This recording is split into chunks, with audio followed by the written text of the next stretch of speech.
on peut dire que dorénavant, ces initiés-là aujourd'hui, n'est-ce pas, ont fait la case des hommes et sont devenus des hommes à part entière.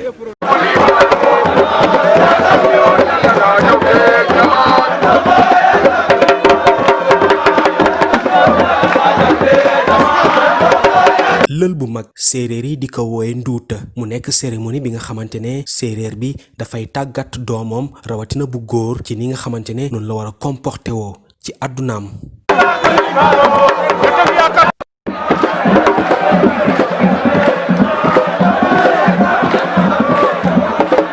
nduut nekk ab xew-xew bi nga xamante ne li muy faral di am nag bëriwul ay fukki at yu nekk nag lay am ay mag yi nga xamante ne dañoo dem ba am yenn at yi ñooy taxawu xale yi jàngal leen li nga xamante ne mooy seen cosaan waaye tamit fàttali leen ci fi ñu bokk ak fi ñu jógee. Alors, pour faire cette cérémonie, il faut dire que c'est une cérémonie qu'on prépare pendant au moins 10 ans. Parce que c'est une cérémonie décennale en réalité. Nous sommes dans la contrée de ce qu'on appelle le Log.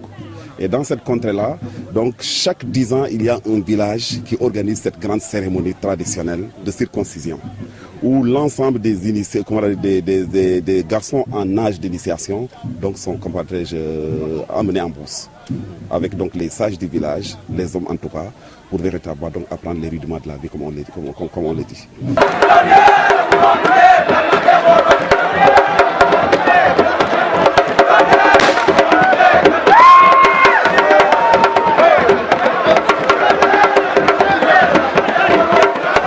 nduut nag nekk ab cérémonie bi nga xamante ne du da ngay tëb rek nga daal di koy def lu toll ay weer kilifa yi maanaam mag yi nga xamante ne ñoo ŋànk dëkk bi dañuy amal ay réunion ci guddi di waxtaan naka lañ war a def pour aar ñi nga xamante ne ñooy duggulal waaye tamit mbirum xarfa fuufa dafa am solo lool ci biile cérémonie. Alors il y a plusieurs étapes bien sûr. Pendant plusieurs mois, les sages du village se rencontrent en brousse nuitamment pour discuter, mais en rapport même parfois même avec les futurs initiés. Parce qu'en réalité on dit que dans le cas d'espèce, ce sont les futurs initiés en réalité qui peuvent déterminer même le jour même de la circoncision.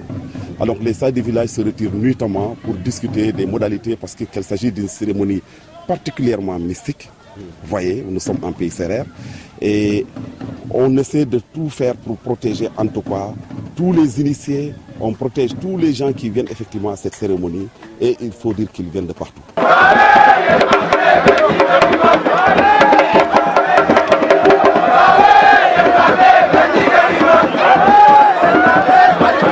nduut maanaam bois sacré dafa bokk ci li nga xamante ne mooy dundinu séeréer rawatina doom bu góor loolu nag dafay permettre boo màggee nga mën a bokk ci yenn instance de décision yi nga xamante ne waa dëkk bi dañ koy faral di jël léegi nag jamono ji seetu nañ ni cérémonie bi ñu bëri dañ ko bàyyi ndax luñ ciy dugal ci wàllu koppaax dafa jéggi dayoo moo tax dëkk yi bëri bu ñu xamee ni dafa am dëkk bu xewle nar a def nduut dañ ciy profito indiwaale seen doom ngir mu mën a participer ci biile cérémonie. C'est une tradition qui a tendance à disparaître et pourtant on sait que le Sérère tient à cette cérémonie-là.